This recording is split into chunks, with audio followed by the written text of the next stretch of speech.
Les années 50 et 60 sont marquées par un grand processus de décolonisation un peu partout dans le monde. Ce processus de décolonisation a été souvent très militarisé et très violent. Toutes les parties du monde ont été concernées par ce processus de décolonisation. Il y a des mécontents un peu partout. Par exemple, si on prend l'année 1968, aux États-Unis particulièrement, il y a un mouvement de femmes qui va s'activer et protester contre le gouvernement parce qu'elles veulent plus de droits. Les étudiants veulent plus de droits. Les étudiants ne veulent pas l'ingérence de l'État au sein de l'université. Parce que les femmes ont commencé à étudier. Les femmes ont étudié et gagnent de plus en plus de gros diplômes. L'âge même du mariage a été repoussé. La femme veut plus de liberté. Donc en 68, lors justement d'une grande, je dirais, en 1968, lors de l'organisation du concours de beauté, Miss Beauté, les femmes, un groupe de femmes qui étaient dehors justement a pu s'infiltrer au sein de l'organisation et brandir leur bandeau pour justement manifester leur mécontentement parce qu'elles estiment qu'elles ne veulent plus que la femme soit instrumentalisée, que la femme soit seulement un objet sexuel. Donc, elles veulent plus de droits et plus de liberté aux différentes femmes. Et un an plus tard, toujours pour célébrer justement cet esprit de liberté, un grand concert de rock a été organisé. Et tout ça, c'était toujours aux États-Unis. Ce concert de rock a été organisé à Woodstock. Donc, dans cette ville de Woodstock, pendant 3 jours, plus de 200 000 personnes vont se rassembler pour célébrer la musique et en profiter également pour dénoncer la guerre qui est en train de se produire au Vietnam. La guerre des États-Unis contre le Vietnam. Donc les gens ont un ras-le-bol un peu partout si on voit dans le monde. Ce n'est pas seulement aux États-Unis que ça se passe.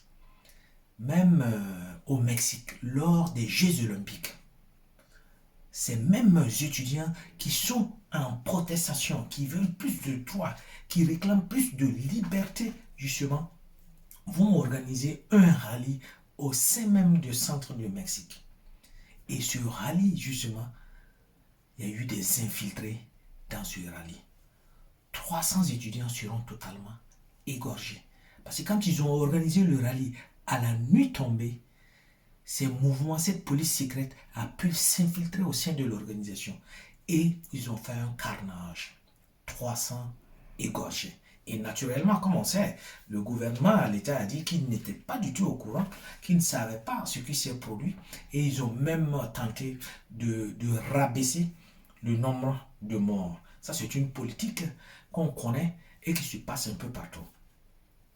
En Europe de l'Est, le mouvement va encourager également l'Europe de l'Est dans le pacte de Varsovie, c'est-à-dire l'Union soviétique.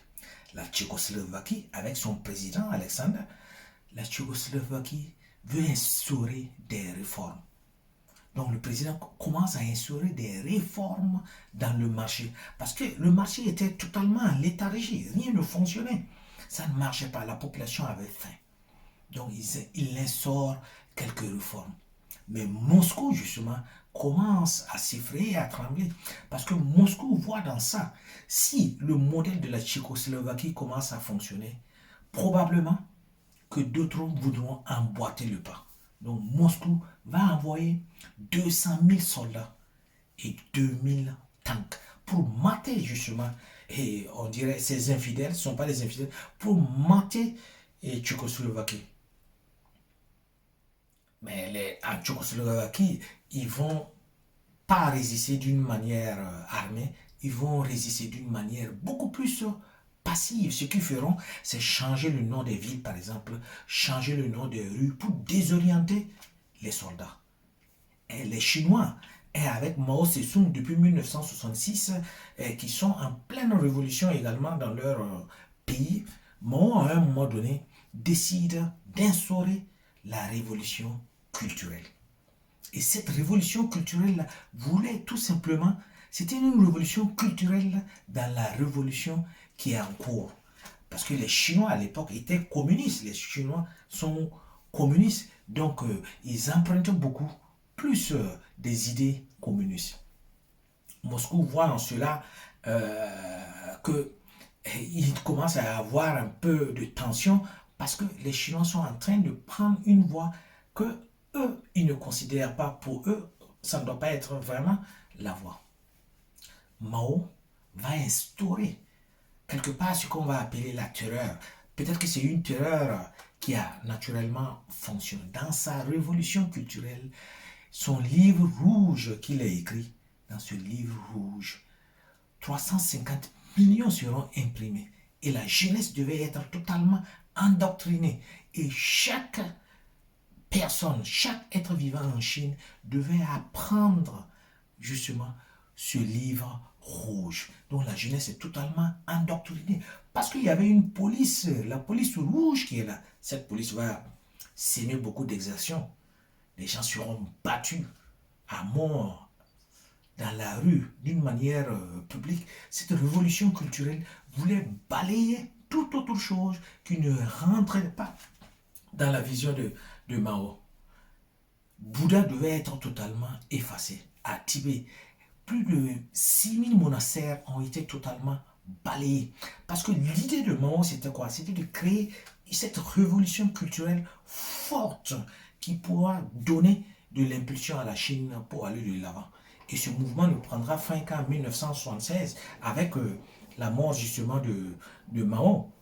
Et c'est son successeur, Xianping, si je prononce bien, c'est son successeur.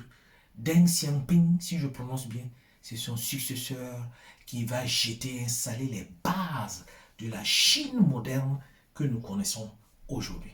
Donc,